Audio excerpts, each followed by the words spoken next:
مشهور واقعہ علماء لیکي د عالمگیر بادشاہ. عالمگیر د دنیا په بادشاہانو کې یو لوی عالم تیر شوی. د بچی قرآن ویو،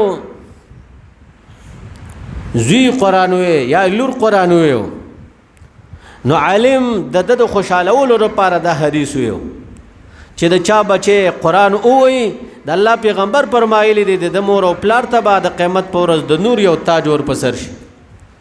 نو عالمگیر بادشاہ راله روسته خپل مور ته وی مبارک دی شه زما بچی قرآن ویو. نو مور یې ورته وایي زما څه مبارکي ده، مبارکي خو ستا ده، ستا بچی قرآن ویلی دی نو تا ته به د نور تاج در په سر کېږي چې زما بچی خو نه دی ویلی. نو پخوانو خلکو کې د مور او پلار احترام لږ ډېر و.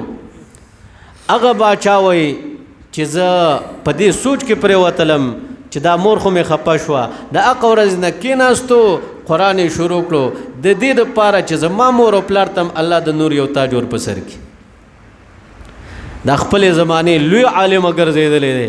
زمونږ د فقه حنفي معتبره فتاوا عالمگیری زما غونته کې مولا پې اوس پوهېږي نه دغې په عبارت چې دا څنګه فتاوا یو غټ سړی و لوی عالم وګرځېدو.